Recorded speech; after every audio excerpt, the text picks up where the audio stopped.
Hello students, welcome to my channel. आज हम लोग सॉल्व करने वाले हैं कंसेप्ट ऑफ फिजिक्स के फ्रिक्शन चैप्टर से सब्जेक्टिव एक्सरसाइज का क्वेश्चन नंबर 26। तो स्टार्ट करते हैं।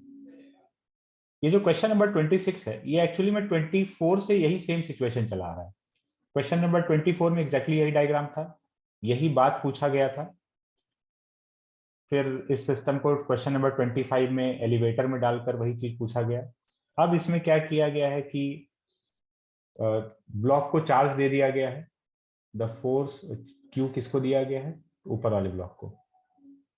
और यहाँ कुछ इलेक्ट्रिक फील्ड अप्लाई कर दिया गया है।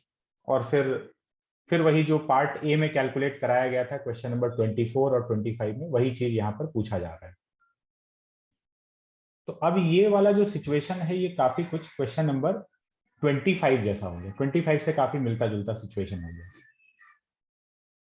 और यहाँ पर भी ये जो भी सिचुएशन क्रिएट किया है, चार्ज दिया है और फिर इलेक्ट्रिक फील्ड अप्लाई किया है, इससे एक्चुअली में स्मॉल एम और कैपिटल एम के बीच में लगने वाला नॉर्मल फोर्स अफेक्ट होगा।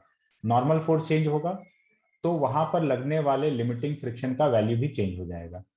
क्वेश्चन नंबर 25 में भी नॉर्मल चेंज हुआ था। क्यों? क्योंकि इस सिस्टम को एलिवेटर के अंदर डाला गया था और एलिवेटर एक्सेलरेट कर रहा था, तो उस वजह से वहां पर नॉर्मल में चेंज आया था।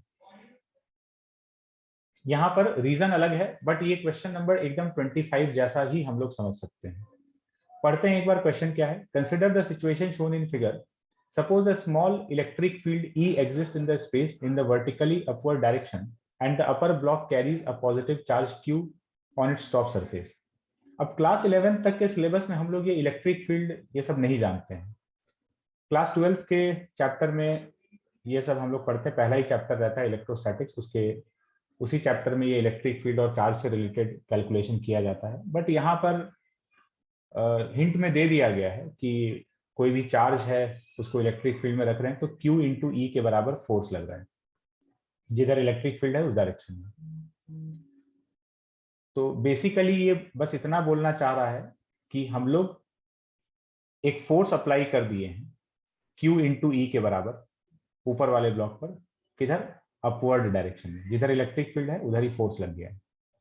इसका कहने का मतलब सीधा सीधा ये है, डायरेक्टली फोर्स नहीं देकर थोड़ा सा घुमा कर दे दिया है कि इलेक्ट्रिक फील्ड अप्लाई कर दिए हैं और चार्ज दे दिया गया है, तो ठीक है, अल्टीमेटली फोर्स लग रहा है।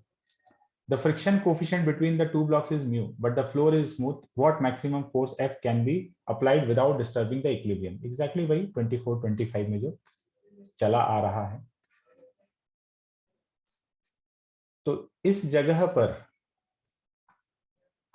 ये जो ब्लॉक है इस पे चार्ज दिया गया है Q और ऊपर की तरफ इलेक्ट्रिक फील्ड है।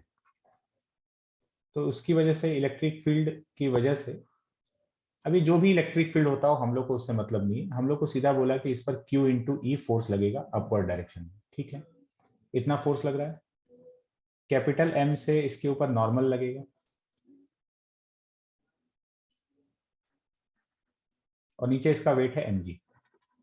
तो इस फोर्स का पर्पज है नॉर्मल को चेंज करना। तो n plus Q E minus mg, net force is equal to mass into acceleration, वो 0 है। तो नॉर्मल का वैल्यू आ गया mg माइनस क्यू ई। ये हो गया नॉर्मल।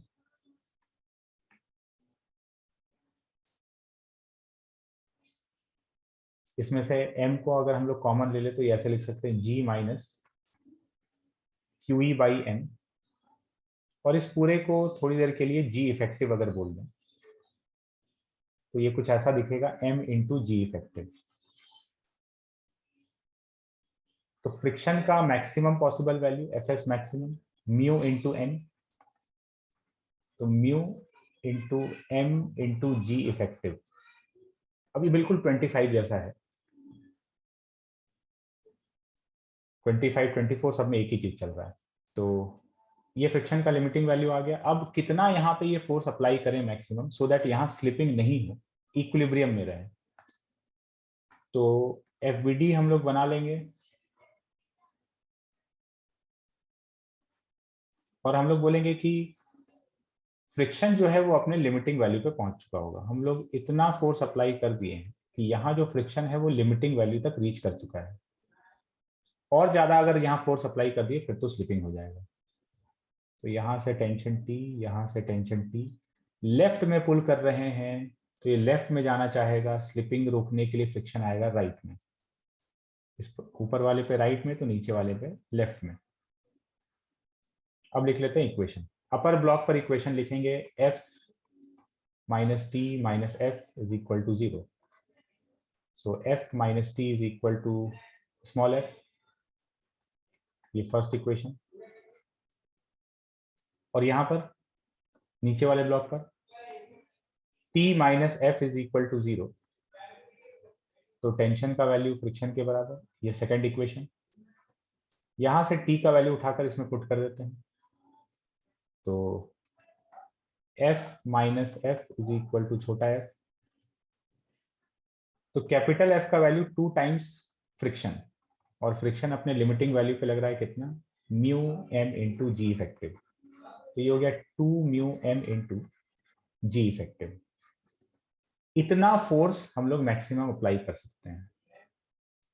अब ये जो जी इफेक्टिव हम लोग माने थे उसको रख देते हैं 2 म्यू m, जी इफेक्टिव कितना था, वो था g minus Q E by M.